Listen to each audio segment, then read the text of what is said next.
Question में जो information है आपके लिए, इस circular coil having capital N turns and radius r carries a current I. It is held in x z plane.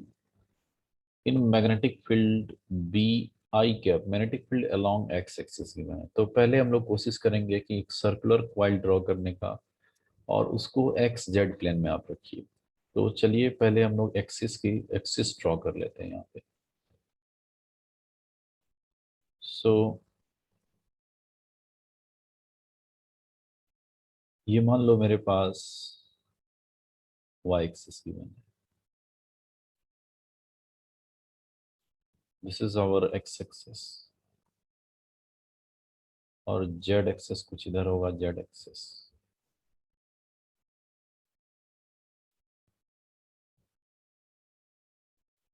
So direction आप दे दीजिए, दिस इज एक्स वाई और Z axis.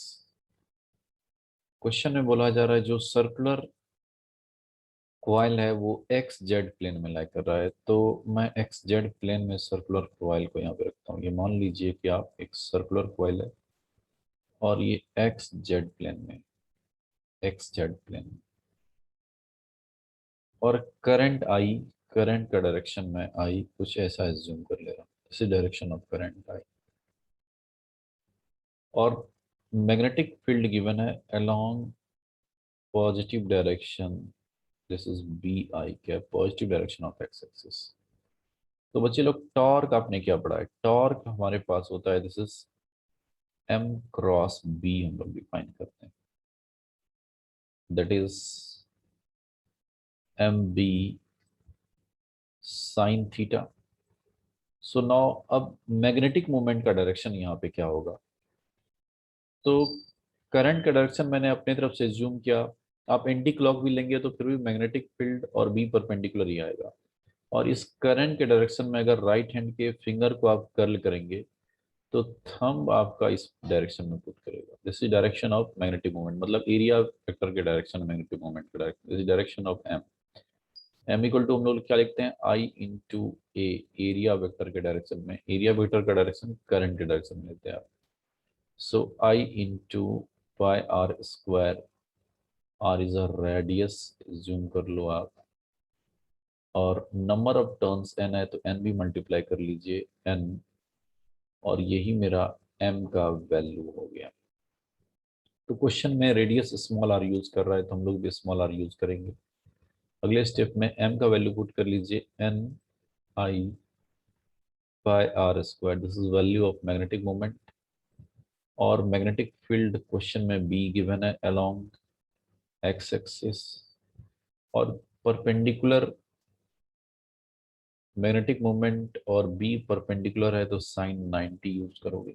तो सिंप्लीफाई करोगे बच्चे लोग तो मेरे पास आ गया, this is N I by R square into B.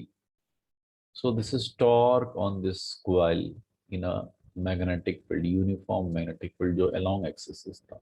तो सबसे important इस क्वेश्चन का डायरेक्शन, जो हमारा डायग्राम आप बना लेंगे, मैग्नेटिक मोमेंट का डायरेक्शन इंपॉर्टेंट है, अगर वो दिखा लेंगे तो आपको टॉर्क निकालने में कोई प्रॉब्लम नहीं।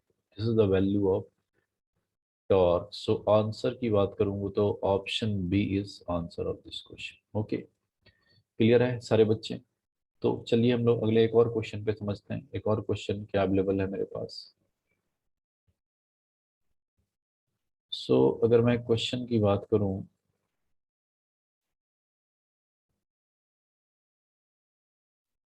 इस तरह क्वेश्चन आपके 4 मार्क्स में आ सकते हैं जी में एंट्रेंस एग्जाम में। तो समझिए क्वेश्चन में क्या इंफॉर्मेशन गिवन है हमारे पास। क्वेश्चन में गिवन है a loop carrying a current, current is, and इसको प्लेस किया आपने यूनिफॉर्म मैग्नेटिक फील्ड में, करंट का डायरेक्शन गिवन है। So loop will have tendency, option A B C D हमारे पास अवेलेबल है। तो चलिए चेक करते हैं हम लोग क्या होगा। तो सबसे पहले एक छोटा सा करंट एलिमेंट ले लीजिए, लेट से मैं छोटा सा करंट एलिमेंट पे फोकस कर रहा हूँ। एक्सपेंड करेगा, कॉन्ट्रैक्ट करेगा, ये तो फोर्स बताएगा। तो this is direction of DL, DL vector, तो फोर्स जिस पे फोर्स लगेगा मैग्नेटिक फील्ड का force on small element DFM, तो फॉर्मूला आप लिखेंगे आई डीएल क्रॉस बी, यही लिखोगे फॉर्मूला। अब डीएल का डायरेक्शन, करंट डीएल का डायरेक्शन ये है, और मैग्नेटिक फील्ड का अगर डायरेक्शन आप इसके लिए जाना चाहोगे इस पॉइंट पे, तो मैग्नेटिक फील्ड क्या है, अंदर की तरफ है, this is direction of B. So अगर मैं डीएल क्रॉस बी करूं तो ये रोटेशन आपको कैसा दिख रहा है, क्लॉकवाइज। क्लॉकवाइज अगर आप अपने राइट हैंड थंब को रूल, जो राइट हैंड थंब के फिंगर को कर्ल कीजिए द सेंस ऑफ करंट, तो फोर्स इस पे एफ एम बाहर की तरफ लगेगा। आप कहीं भी छोटा सा एलिमेंट कंसीडर करेंगे वहां पे भी फोर्स इस पे बाहर की तरफ लगेगा एफ एम। सो ये लूप क्या चाहेगा, एक्सपेंड होना चाहेगा, लूप में जो है टेंशन डेवलप हो जाएगा, एफ एम फोर्स हर जगह बाहर की तरफ लगेगा। So loop will try to expand, option B is the answer of this question. तो ऐसे ऐसे क्वेश्चन छोटे छोटे 2 मार्क्स में पूछे जाते हैं। ये क्वेश्चन बहुत ही ओल्ड क्वेश्चन है, सो इस तरह क्वेश्चन आने के चांसेस है आपके जेईई एग्जाम में। ओके, तो क्लियर है सारे बच्चे फंडा, कैसे हम लोग फोर्स का डायरेक्शन कैसे बोल दिया कि ये लूप इस पॉइंट पे फोर्स इधर लगा, तो फोर्स जो है लूप को एक्सपैंड कर रहा है, लूप का साइज बढ़ेगा, रेडियस विल इंक्रीज। हो सकता है क्वेश्चन में पूछ दे, रेडियस का भी रिलेशन दे दे, इंक्रीज डिक्रीज। ओके, और ये लूप मूव नहीं करेगा, ऐसा नहीं बोल सके टुवर्ड्स नेगेटिव एक्सिस, हर जगह से फोर्स लग रहा है तो लूप यहाँ पे मेंटेन ही रहेगा, हर जगह जो है इक्वल एंड अपोजिट फोर्स लग रहा है एफ एम। एफ एम तो लूप में जो होगा एक्सपेंशन होगा, लूप जो है कहीं डिस्प्लेस नहीं होगा, इसी पोजिशन पे रहेगा। क्लियर है बातें। और इस क्वेश्चन में ऐसा भी पॉसिबल है कि आपको टॉर्क पूछ सकता है, what is torque in this, torque equal to अगर एम क्रॉस बी करेंगे आप, एम क्रॉस बी, तो मैग्नेटिक मूवमेंट हमारे पास, मैग्नेटिक मूवमेंट का डायरेक्शन अगर आप देखें करंट के डायरेक्शन में अगर फिंगर को कर्ल करेंगे आप, तो ये एक्स्ट्रा पॉइंट है इस क्वेश्चन के लिए, मे बी चांसेस है आ जाए आपके एग्जाम में। तो यहाँ पे मैं ड्रॉ करता हूँ, इसके लिए मैग्नेटिक मूवमेंट पूछ सकता है आपको। सो करंट का डायरेक्शन बच्चे गिवन है आपके पास, this is clockwise. Clockwise direction में अगर फिंगर को कर्ल करोगे तो सेंटर पे मैग्नेटिक मूवमेंट का डायरेक्शन इनसाइड आएगा। सो इस केस में M magnetic movement and magnetic field B are parallel to each other, एक दूसरे के पैरेलल हो जाएगा, पैरेलल टू ईच अदर।